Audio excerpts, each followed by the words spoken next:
คุยหนวดมันลอยเลยอาจารย์มันทางลงเลยอาจารย์เห็นไหมเจ็บเต่ามันลอยกว่าหัวจะพังไม่เสียวสนุน้อยฝ่ายแดงแมงมุมฝ่ายน้ำเงิน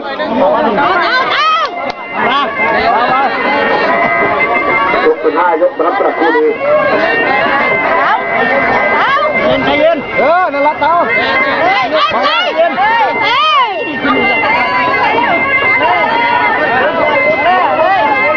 มันจะบอกกัน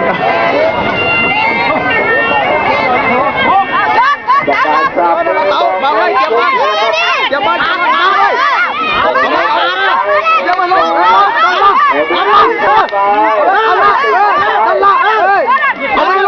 การแยกบอลชกกันใหม่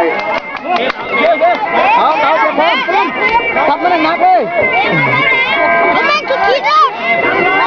ตั้งละตั้งแย่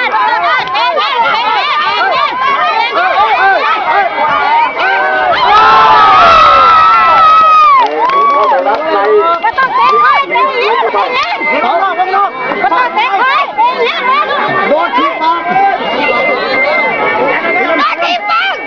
ตาทางโค้ง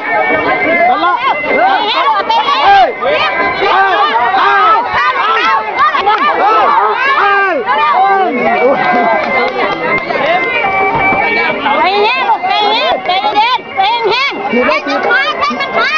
ถ้าทีมันไม่ทีไม่ทีลูกเตะปัดลงจำเพียบปัดลงทำไปเลยปัดลงไปโดนมันตีเข่าซ้ายเด็กทีหนึ่ง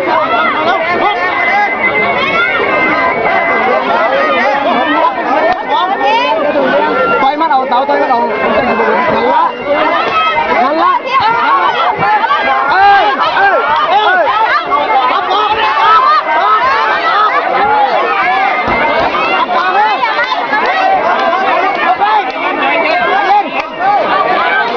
แมงมุมของเรายังเฉยๆอยู่ครับไม่ยอมทิ้ง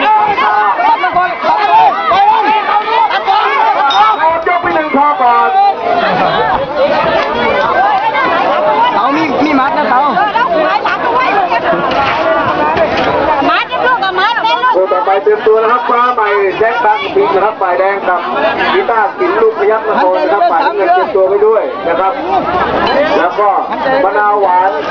สอแจ่มจันนะครับฝ่ายแดงกับชนะชัยสอเจริญนะครับฝ่ายน้ำเงินแล้วก็เพชรบุรพาสจหลายปราจีนบุรีนะครับฝ่ายแดงกับพญาบกลูกของตาศรีนะครับฝ่ายน้ำเงินเตรียมตัวไปด้วยอย่าไปยากมันไม่ได้เก่งงงหรอกเขาเลยลูกไส้เขาเล่นไส้เลยพยายามอย่าลืมกาดเต่าอย่าลืมกาดมึงจะจะมึงสอบอีพ่อเต่ามีพลาดอ่ะนี่จะมึงมึงสอบอีพ่อลูกน้ำพ่อกันเลยเอาเต่าเฮ้ยตัวลูกตัวเฮ้ยจะไปได้ไหนตอนนี้จะพ่อตีแล้วเรายกที่2ครับจะพ่อตี